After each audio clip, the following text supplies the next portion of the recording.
Hello, this is checkpoint 2.10.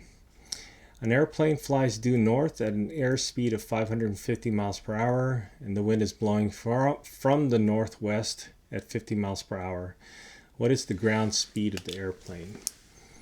All right, so for us to do this problem, we're going to make a vector out of the airplane, which has a direction north and a speed of 550. So that's essentially the magnitude.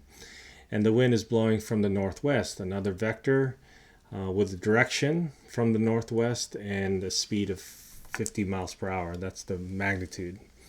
Let's draw ourselves a compass so that we can relate our directions with our XY axes.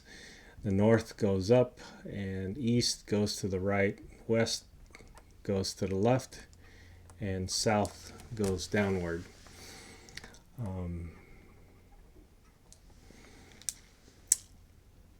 So the plane is going north. That's pretty straightforward. The wind is blowing from the northwest. So I think from the northwest would give us a wind that's going to be going in the in the southeast direction.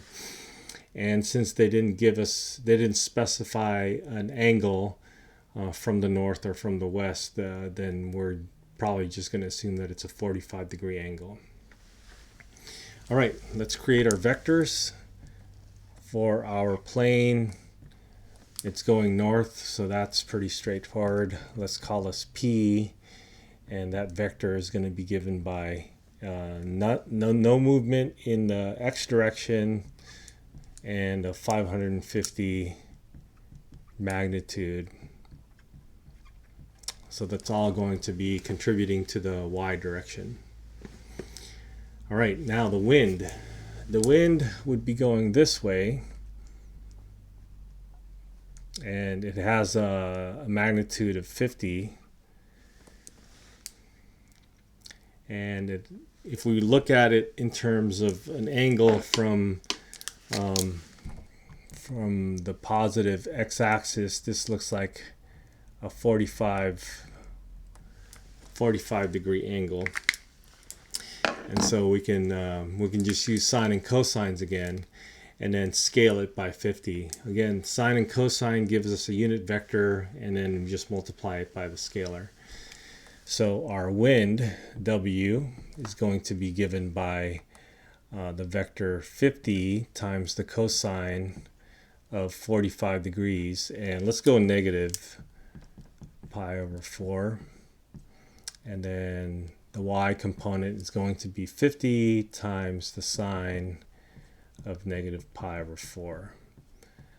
By using pi over 4, you're kind of essentially guaranteeing that the sine is going to work. So the cosine is going to be positive, the sine is going to be negative.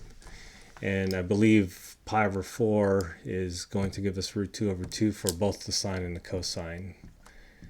So that's 50 times positive root 2 over 2, 50 times negative root 2 over 2, and that'll just give us 25 root 2, comma negative 25 square root of 2. Okay, now we have the plane and the wind. We should be ready to get the ground speed, which is going to be the sum of the plane and the wind. So the ground speed will be equal to the plane plus the wind vectors. Well, this is going to give us the direction of the ground speed. We actually want the magnitude to give us the actual speed. So let's first figure out the vector that's going to give us the plane, the sum of the plane and the wind.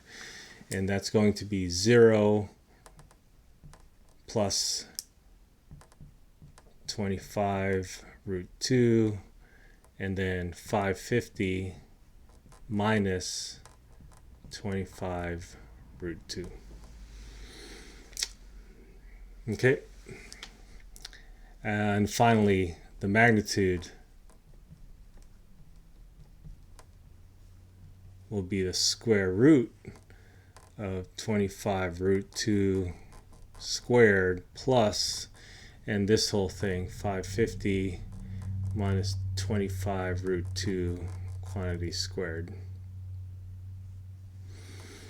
Okay, whatever that turns out to be, we can work this out, simplify it, but if you punch it into the calculator, this is going to be approximately equal to 515.858, and we'll label it with the units of miles per hour. All right, now that kind of makes sense. We have the airplane flying at 550 and the wind blowing at 50, so we would expect our answer to be between like 500 and 550. It has to be less than 550 because the wind is blowing against it, and it shouldn't be less than 500 because the wind is blowing 50 miles per hour, so it's not going to take away that much. It's going to take away a little bit, but not that much. All right, I hope that helps.